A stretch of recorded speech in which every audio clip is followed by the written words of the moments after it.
the first impact it's going to have on Punjab, because unlike Chennai, it's not that they've been doing really badly, they just hadn't been winning games. I mean, how do you recover from this? Because Kings have had a lot of recovering to do. They made 223 and had the game in the bag, and Tewatia comes out of nowhere and smacks it away. Now here come Watson and Duplessis, and they smack them and go away. And if you look at the Kings lineup now, do they know how many games? They played 4 games now, Kings, right? Or have they just played their 5th?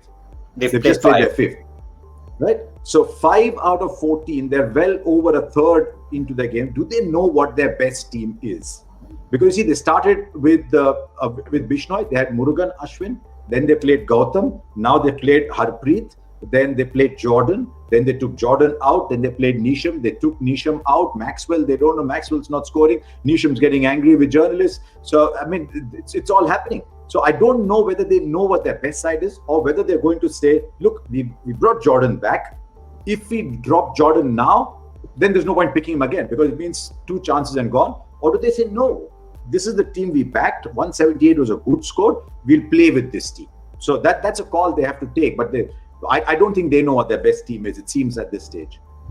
And Joy, after all those names we've mentioned, in that dugout, they still have a match winner by the name of Mujibur Rahman. Absolutely. I think Mujib is definitely missing, because, exactly that. If you look down this lineup, Shami gave it to them for the first couple of matches, but he hasn't really done it for the rest of the next 3 matches. But if you look at that lineup, there's no bowler there which Watson and Duplessis would say, this guy is dangerous, let's play him out. He's the Rashid Khan out here. That's not happening with them. And therefore, whenever you're in a situation like that, you at least have to play that card. Whether that card works or doesn't work, they are 1-4 and they need to play the card. But I take your point, Harsha, in situation like this, and I remember I was particularly a part of a season in 2009 when nothing went right. I can only tell you one thing. Continuously chopping and changing will not help matters. I agree with you on that. It doesn't help, because what you've done is, not only have you lost a few games, you've made players insecure. Once you make players insecure, it just gets worse from there on. I mean, you look at it, you need 8 wins. That means you're allowed 6 defeats, right? They've played 5 games and lost 4. That means in the next 9, they can only drop 2. They already got to a stage where they need 7 wins out of 9.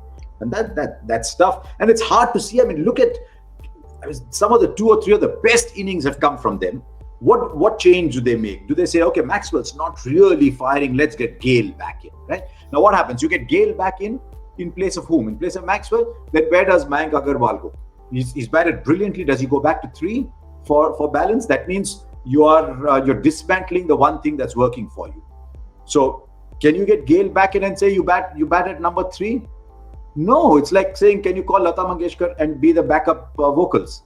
So you have to bat Gale at the top of the order. So suddenly I'm looking at Kings and I'm thinking, okay, where are they fitting people in? They've tried Karunar, he's gone, Mandeep Singh has come in. I mean, at the halfway point, we actually thought the batting was okay. So maybe they can stay with this batting for a while.